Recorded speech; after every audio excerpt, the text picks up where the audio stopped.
Com votos de saúde e paz, cumprimentamos a todos os irmãos e irmãs do Instituto Espírita Terceira Revelação Divina e também aqueles que nos assistem pela internet.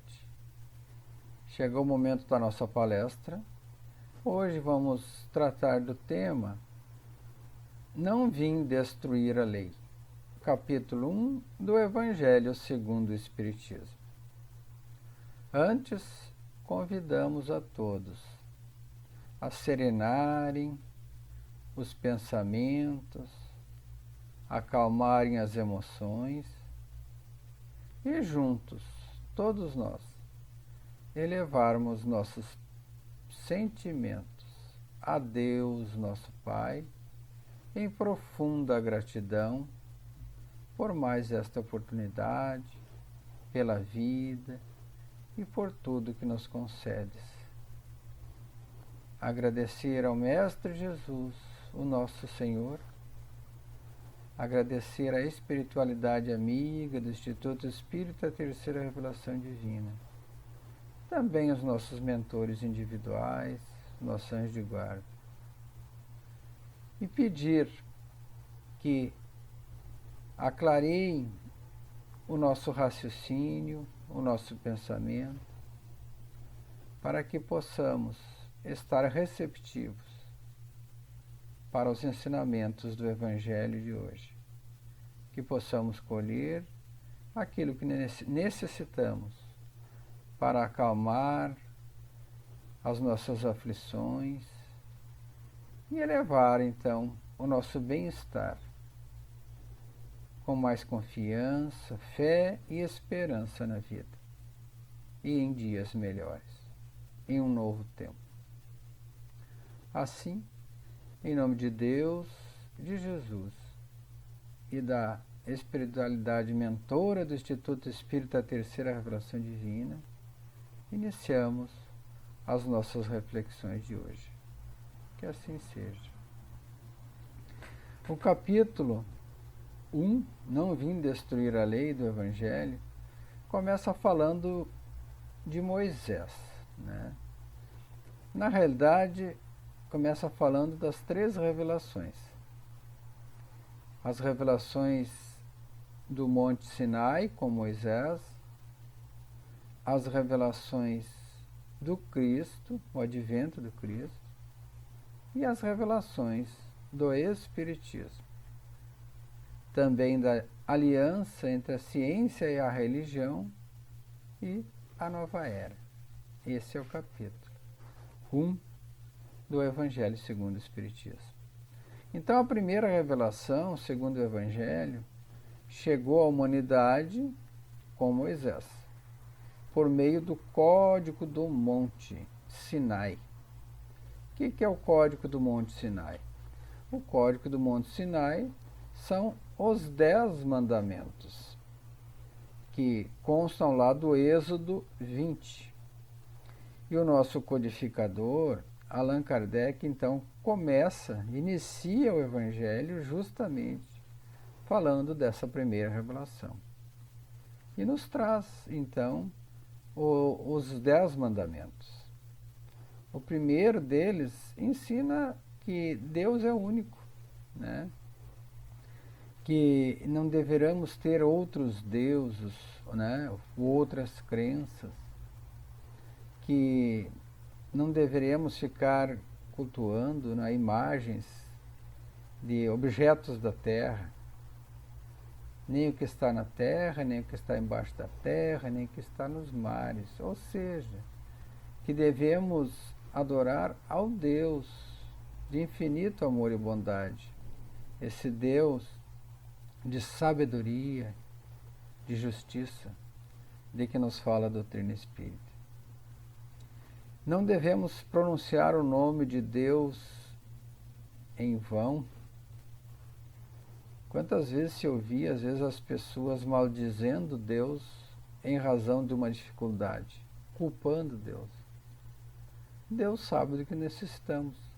Então, se algo nos acontece, como diriam os antigos, há males que vêm para bem, né? era um provérbio antigo, que também o Espiritismo nos ensina, que tudo o que nos acontece, se tivermos o devido entendimento dos motivos, das causas e as consequências, será para o nosso progresso, né? Pede aqui para santificar o dia de sábado, ou seja, a lei do repouso, né? Devemos repousar, descansar. Nós precisamos trabalhar, mas também precisamos ter um tempo de repouso, seja num sono reparador, num descanso num feriado, no fim de semana, para que a gente possa revitalecer o corpo, né? Se a gente trabalhar direto, a gente acaba ficando estressado. E em razão do estresse, vêm as doenças, os enfraquecimentos físicos e, por vezes, mentais. E o desequilíbrio da vida, né?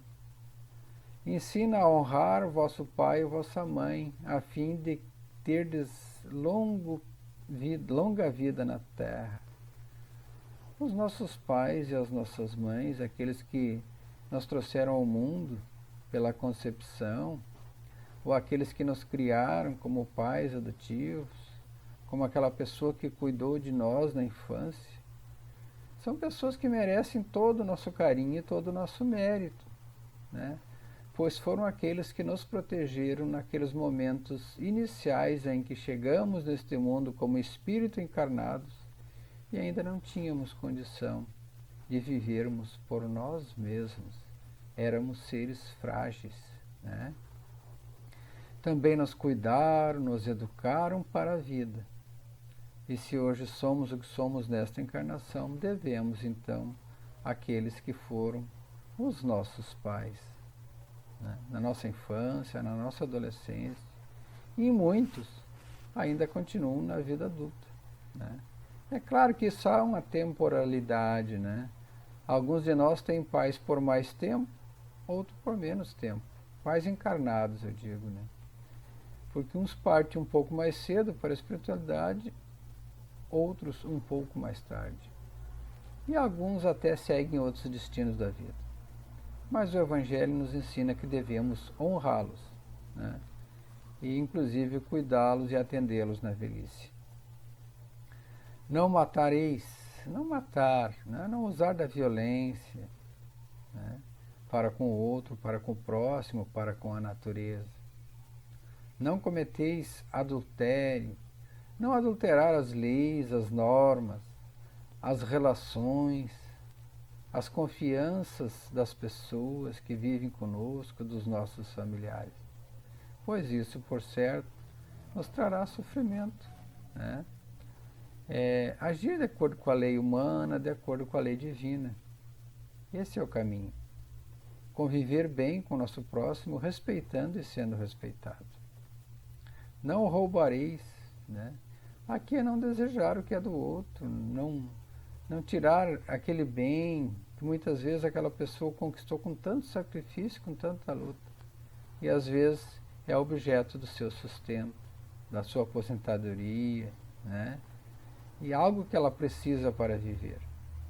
Então ninguém tem o direito de tirar o que é do outro. Não prestais testemunho falso contra o vosso próximo. Testemunhar falso é caluniar, né? É levar muitas vezes o inocente a ser condenado. Então existe uma responsabilidade muito grande nos nossos testemunhos. Testemunho de Deus, testemunho de Jesus, testemunho da nossa doutrina, né? E testemunho do nosso próximo, como pessoas de bem.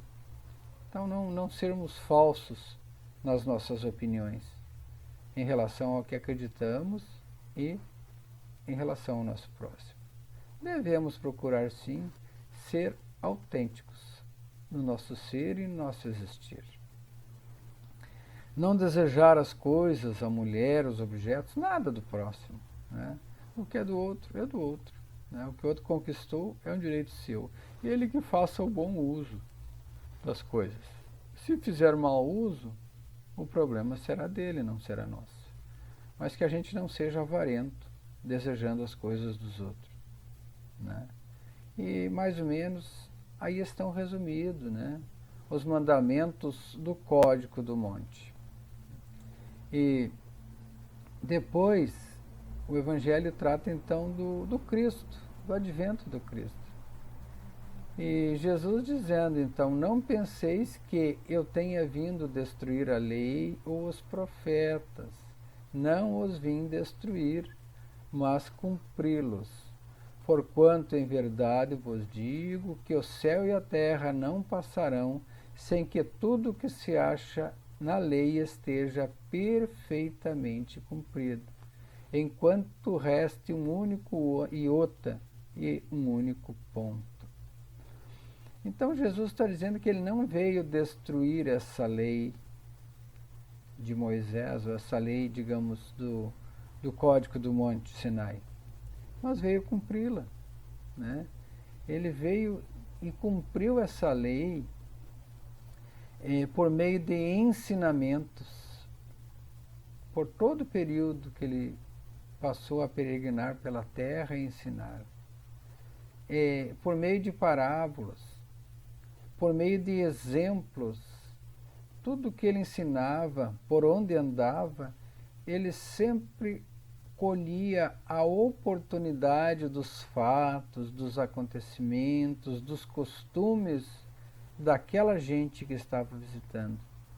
E com base no seu dia a dia, com base no que ele observava de errado naquela comunidade, ou naquela casa, ou com aquela pessoa, ele usava, digamos, da sua vivência, dos seus costumes, para fazer as suas colocações e os seus ensinamentos.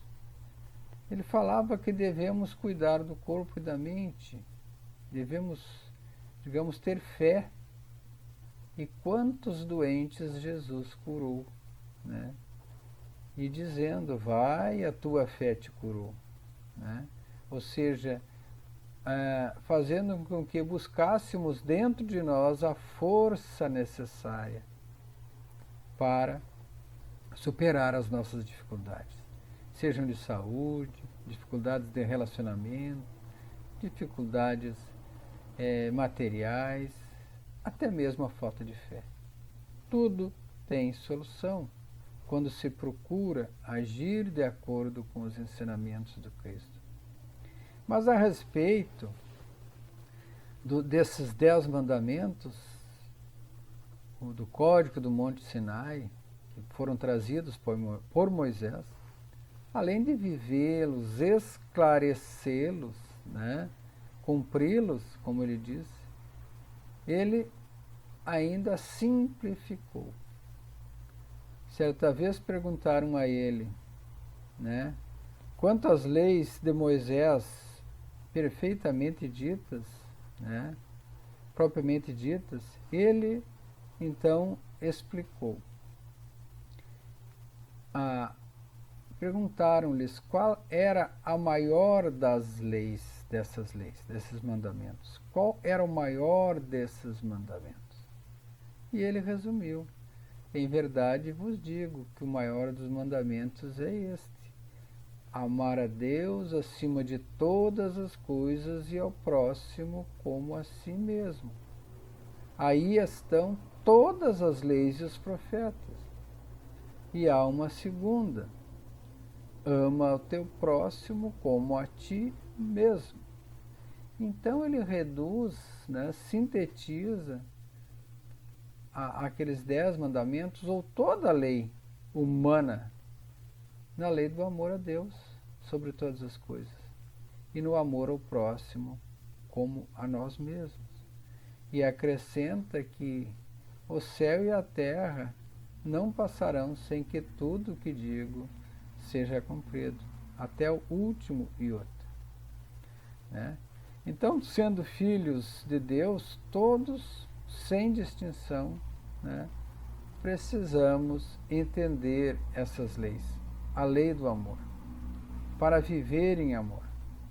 Então, o papel de Jesus não foi de um simples legislador, né, um simples moralista, como muitos podem pensar. A sua autoridade estava na moral, ele vivia, ele cumpria a lei de Deus, pelo exemplo moral.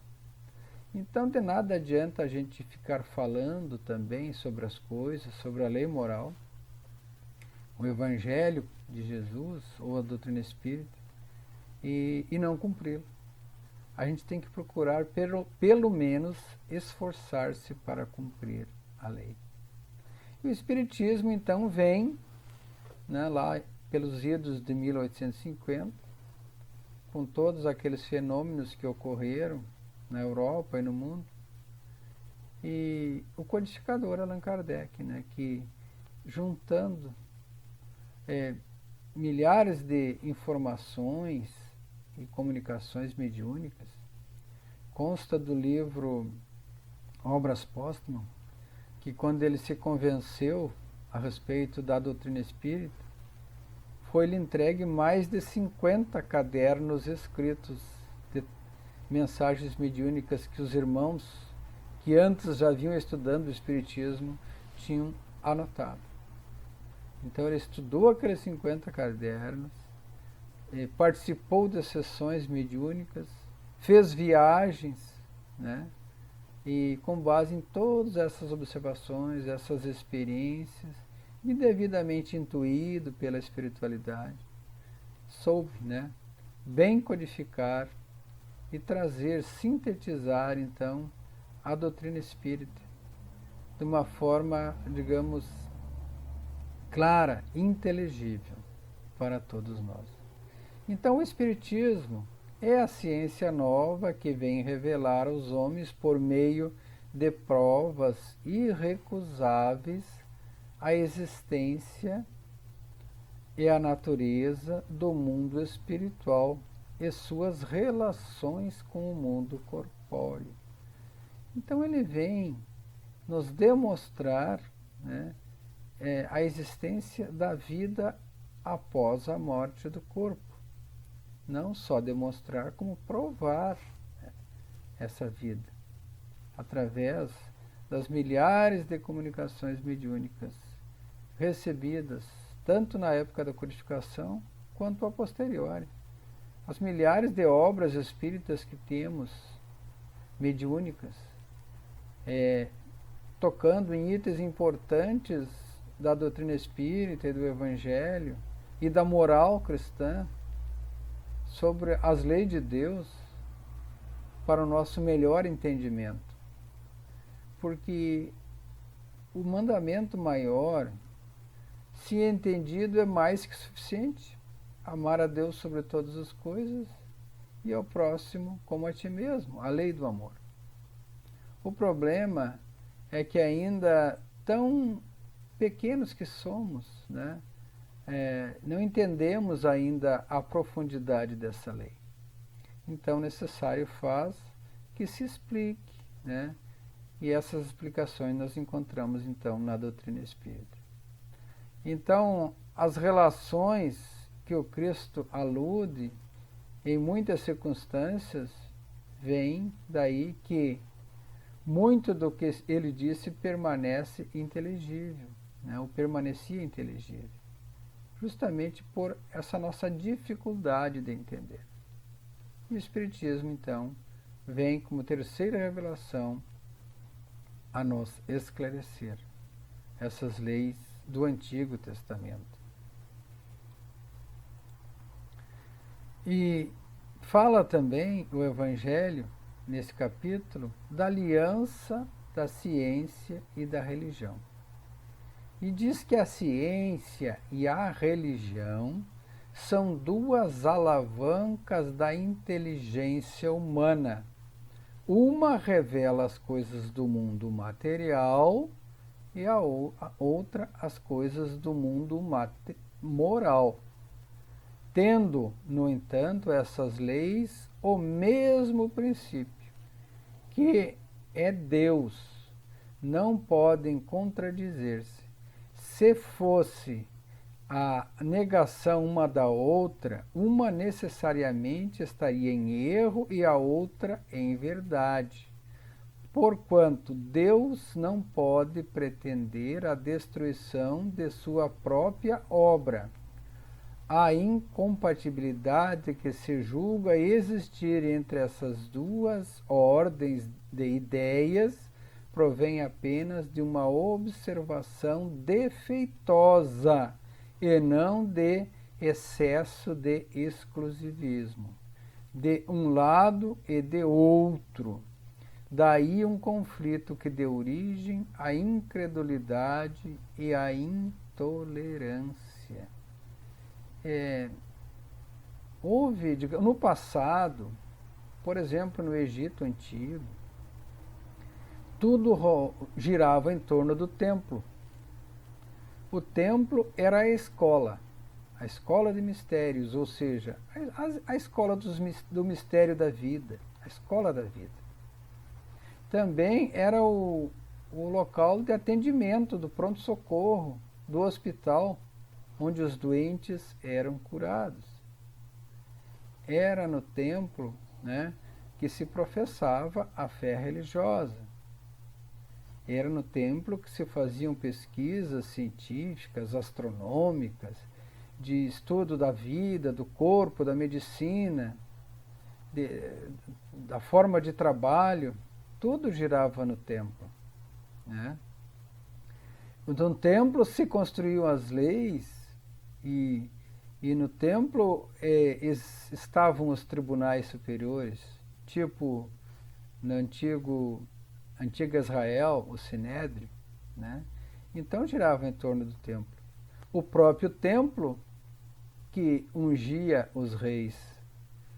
Mas, com o tempo, né, principalmente lá na época do Iluminismo, quando a ciência e os escritos antigos da religião vieram à tona na Europa, houve uma crença um tanto quanto exagerada na ciência, de que a ciência é a verdade, quando sabemos que não é assim. A ciência tem uma verdade. Se essa verdade for verdadeira, for algo definitivo, né, que se chegue à verdade, aí isso passa a ser verdadeiro. Mas na realidade a ciência persegue, busca a verdade. E ela tem seus valores na sua época, né? Por exemplo, as leis de Newton, elas foram verdades durante muito tempo e continuam sendo verdades ainda para determinados cálculos balísticos de trajetória, né, por exemplo. Mas já não alcançam a lei de relatividade do Albert Einstein, né? Hoje a lei de relatividade está sendo contestada, né, pela lei da quântica, ou seja, a ciência das possibilidades, e assim por diante. Na época de Kardec, existia um outro contemporâneo de Kardec que estudava o magnetismo, né, a ação magnética das mãos do médium ou do magnetizador sobre as pessoas para elevar o seu estado vibratório e curá-lo das doenças. Esse homem foi ridicularizado, né? E porque na época se acreditava que se a pessoa está doente tinha que tirar sangue, tinha que fazer sangria. No entanto, ele, através da magnetização, do magnetismo e da conversa, com diálogo fraterno com o paciente, ele fazia um trabalho de psicologia, né, de atendimento fraterno, de esclarecimento, que fazia com que a pessoa se equilibrasse, né, e curasse a si mesma, como ensinava Jesus. E a doutrina espírita nos ensina isso também, pelo atendimento fraterno, pelo passe, né, pelo esclarecimento, pelo acolhimento. Nós podemos acalmar, sim, as nossas mentes, os nossos corações e superar as nossas dificuldades, principalmente as nossas dificuldades existenciais e espirituais. É claro, temos a ciência da psicologia, da psicanálise e as demais ciências do corpo humano, né, que evoluíram, que devemos buscá-los. Mas o equilíbrio do corpo, da saúde do corpo, então, a ciência. O equilíbrio do espírito e da mente e a fé, né, que a gente sabe que a fé eleva, a fé nos dá força, nos fortalece. Então, juntando ciência e fé e religiosidade, nós conseguimos voar com essas duas asas, né, e sermos um pouco mais fortes para enfrentar as dificuldades do mundo. Porque o mundo ainda é um mundo de provas e expiações. Mas diz o Evangelho que são chegados os tempos em que os ensinamentos do Cristo têm de ser cumpridos, completos, né? Em que a ciência, deixando de ser exclusivamente materialista, tem de levar em conta o elemento espiritual, e em que a religião, deixando de ignorar as leis orgânicas e imutáveis da matéria, como duas forças que são, apoiando-se uma na outra e marchando combinadas, se prestarão mútuo concurso, ou seja, se ajudarão.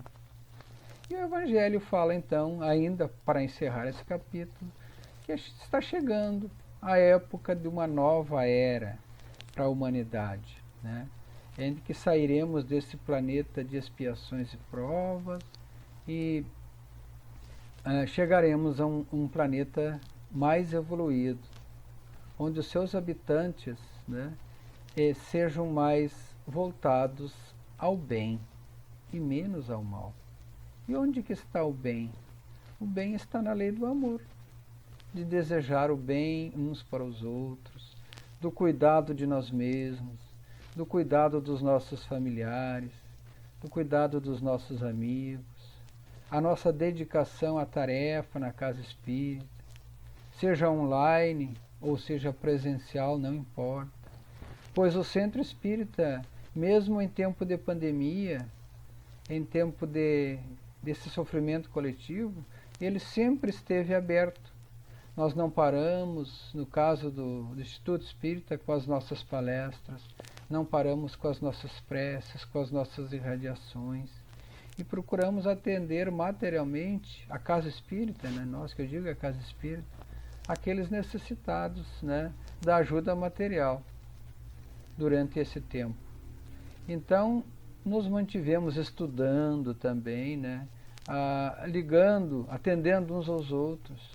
Fizemos assembleias, reuniões de diretoria, reuniões de estudos, grupos de família, grupos de caravaneiros. Então a Casa Espírita não fechou, apenas está funcionando em uma outra dimensão, basicamente nessa dimensão virtual, né? Mas a doutrina fala da dimensão física do mundo e da dimensão espiritual, né? Vivemos, digamos, aqui encarnados no plano físico e também vivemos o plano espiritual. E essa dimensão intermediária e virtual hoje que a gente pode, graças à ciência e à tecnologia, né, exercer a nossa fé e o nosso trabalho, por meio, então, das mídias, da internet, né, dessa ferramenta que foi colocado por Deus à nossa disposição, por intermédio do trabalho dos homens, dos pesquisadores, aqueles que tiveram fé em descobrir algo novo. Então, nossa gratidão a todos por nos ouvirem nesta palestra, neste dia de hoje. Que Deus Pai, digamos, sempre nos conceda a força que necessitamos para superar as dificuldades, e Ele concede, cabendo a nós dar o passo em direção à compreensão dos desígnios de Deus e da sua luz. O Cristo está sempre conosco, nos iluminando com o seu Evangelho e com o seu amor.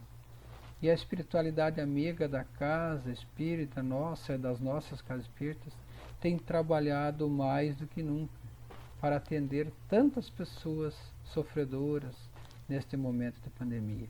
também os nossos anjos de guarda, os nossos espíritos guia estão conosco, os nossos familiares, né? Então nunca estamos sós. Se estivermos sozinhos, materialmente, temos conosco ainda o nosso espírito guia, o nosso anjo de guarda, temos Jesus e temos Deus nosso Pai. E por certo, temos aquele amigo, aquele familiar que poderemos dar aquele telefonema, aquela conversa fraterna se estivermos precisando, se estivermos em situação de desespero. Sigamos em frente, não desistamos da vida jamais. Fé em Deus, né? Fé na vida, fé na ciência e fé na religião, na moral que o Espiritismo nos ensina. Pois com fé, com esperança, com crescimento moral e espiritual, e utilizando-se de forma correta dos meios que a ciência humana da atualidade nos oferece, nós poderemos sim trabalhar para um mundo melhor e viver melhor nesse mundo. Que tenhamos uma ótima semana, com saúde, paz e equilíbrio. Fé na vida, força, esperança e convivência fraterna, com base na caridade e no amor ao próximo, conforme nos ensina Jesus e a doutrina espírita. Muita luz no coração de todos e que Jesus nos ilumine hoje e sempre. Que assim seja.